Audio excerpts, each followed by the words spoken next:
Aujourd'hui, je vais aborder le thème du déficit d'inhibition latente et vous comprendrez pourquoi je souris un petit peu plus tard. C'est que ça fait de nombreuses fois que je recommence cette vidéo. D'abord, je vais vous dire ce qu'est l'inhibition latente. C'est un processus qui est utilisé par tous, un processus inconscient qui permet en fait de traiter les stimuli et de trier les informations environnantes. Il va mettre de côté ce qui n'est pas pertinent, ce qui est inutile. Je vais vous donner un exemple. Vous êtes dans la rue en train de parler avec un ami. Vous allez être concentré sur ce qu'il va être en train de vous dire. Une personne qui a un déficit d'inhibition latente va, elle, percevoir tous les stimuli qui sont autour d'elle et à l'intérieur d'elle. En fait, c'est comme si tous les stimuli arrivent en même temps. Cette personne qui parle à son ami va à la fois entendre les conversations des personnes qu'elle croise, elle va entendre le bruit du marché en contrebas, l'oiseau qui piou-pioute dans un arbre, elle va ressentir par exemple un tissu, si celui-ci est désagréable et la gratte, une étiquette dans le dos. Elle va en fait devoir analyser les informations de l'environnement en permanence. Elle va capter beaucoup d'informations et ça va être très difficile de faire le tri. Elle va passer son temps quelque part à hiérarchiser les informations. En plus, il y a une assimilation des informations à plusieurs niveaux. Comme vous avez pu le voir, on a l'auditif. Elle va ressentir si elle a chaud, si elle a froid. Et ça va arriver au même degré, en fait, que la conversation qu'elle est en train d'écouter, avec la même intensité. Les personnes hypersensibles ont plus souvent des perceptions beaucoup plus aiguisées. Donc leur ressenti, il est multiplié par 1000. Si vous voulez, c'est comme si elles avaient un mécanisme de filtrage automatique en panne. C'est ça le déficit d'inhibition. C'est pour ça que tout à l'heure, je vous parlais du fait que j'avais recommencé cette vidéo de très nombreuses fois. Parce que justement, je peux être dérangée par les travaux dans la rue, les véhicules qui passent. J'entends des bruits dans la maison. Et du moment où je perçois ces informations, en fait, je perds le fil de mes pensées. Et je suis autant dans la pensée qui est liée par exemple au bruit dans la maison, en me demandant mais qu'est-ce que c'est. Il n'y a pas ce système de filtre. Et une personne qui a l'inhibition latente qui fonctionne, lorsqu'elle écoute la conversation de la personne avec qui elle est en train de parler, tout le reste, c'est comme si c'était flouté et à un degré beaucoup moindre au niveau du ressenti. Donc elle peut se concentrer sur ce qu'on lui dit, elle peut réfléchir à ce qu'on lui dit. Voilà.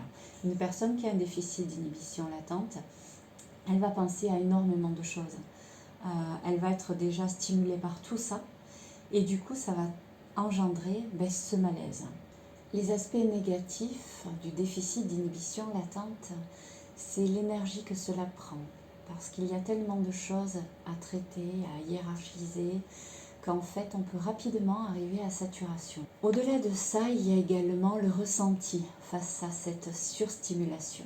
Ça passe de la confusion face à toutes ces informations qui arrivent à l'anxiété que peuvent générer toutes ces stimulations et également la culpabilité de ne pas réussir à gérer une situation aussi facilement que les autres le font. Le niveau d'énergie que vous avez au moment où la situation arrive est également un facteur important de vos ressentis négatifs. Il faut savoir que le manque de sommeil accentue ce phénomène. Malheureusement, dans la plupart des cas, l'environnement est adapté au plus grand nombre. Je pense par exemple aux grandes surfaces ou au commerce. Vous avez énormément de stimuli visuels parce qu'il y a un grand nombre de produits, vous avez une luminosité qui est assez violente et agressive. Vous avez aussi la musique qui peut être assez forte selon les commerces. Je pense aux magasins de vêtements, aux petites boutiques dans les centres-villes. Vous avez énormément de choses qui font que tout peut être ressenti comme une agression. Et là, on parle vraiment de surcharge parce que c'est très difficile à gérer. Le monde autour de vous, les conversations, le bruit des caddies, quand vous êtes aux caisses, c'est un passage très délicat parce que vous avez beaucoup de monde, vous êtes dans un état d'anxiété assez important, il faut être assez rapide à poser les produits, à les remettre dans le sac, à pouvoir gérer le paiement, c'est très compliqué. Je pense également aux personnes qui travaillent dans des bureaux. Et là, je pense aux open space. Ça peut être assez cacophonique, difficile. Et c'est une surcharge également au niveau de tous vos sens. Maintenant, je vais aborder les aspects positifs de ce déficit d'inhibition latente. Parce qu'heureusement, il y en a. Il y a le fait d'avoir une créativité originale. Ceci parce que cette perception en fait de votre environnement est tellement riche que vous pouvez laisser rentrer toutes les idées qui viennent en ayant conscience de pratiquement tout. Dans le cadre du travail, ça va être quelque chose de très important parce que lorsque vous avez conscience d'un problème, vous allez trouver une solution qui prend en compte tous les facteurs.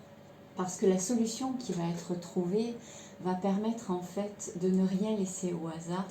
Et ça, c'est quelque chose de très positif. Et on peut le juxtaposer dans tous les métiers. C'est comme avoir une personne qui a une observation particulièrement fine, une sorte de sentinelle. Maintenant, il est possible d'améliorer son quotidien. On va aborder 6 points. 1.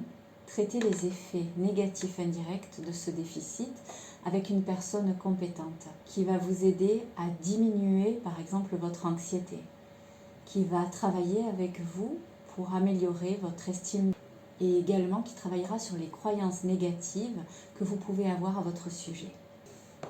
2. C'est d'agir sur votre environnement quand c'est possible. Alors il y a par exemple des casques anti-bruit qui vous permettent de diffuser une musique de votre choix qui peut être apaisante ou qui peut vous sécuriser pendant que vous êtes en train de faire vos courses. Ça vous permet déjà de vous couper de toutes ces stimulations auditives, du bruit des caddies, des gens que vous croisez, des enfants qui courent. C'est quand même quelque chose qui est très efficace. Vous avez également, pour les personnes qui travaillent dans des open space, la possibilité de mettre des boules-pièces ou des bouchons anti-bruit assez discrets qui vont quand même permettre de filtrer le brouhaha, mais de laisser passer si on vous sollicite, que vous soyez en mesure de répondre. C'est quelque chose de discret et de vraiment efficace. Pour les grandes surfaces, certaines enseignes maintenant adaptent des jours de la semaine où elles vont tamiser les lumières et également ne pas mettre de musique d'ambiance. Pour celles qui ne le font pas, vous pourrez avoir le choix de choisir des heures d'affluence moindre ou bien même de faire vos courses grâce au système de drive. Alors 3, osez parler de votre déficit d'inhibition latente à vos proches et aux personnes qui vous entourent. Parce qu'en faisant ça, vous serez plus à l'aise si vous leur demandez de vous mettre dans un endroit plus calme pour vous parler. Et ça, c'est quelque chose d'important. 4, et ce conseil peut sembler très simple, mais c'est dormir suffisamment pour ne pas accentuer l'anxiété ou l'hyper-irritabilité, l'hyper-réactivité. 5, être conscient de ses limites et de ses besoins. Vous pouvez par exemple ne pas aller dans des endroits où vous seriez surstimulé quand c'est possible. Être à l'écoute de votre corps, être à l'écoute de votre niveau d'énergie, remettre peut-être à plus tard. Et enfin 6, accepter ce fonctionnement en le voyant comme un atout parce que finalement, ce déficit peut être perçu comme précieux dans la mesure où il ajoute à la perception de notre environnement et il nous permet de ne rien manquer et de ne passer à côté de rien. Je vous remercie de m'avoir suivi pour cette première vidéo et je vous souhaite une excellente journée.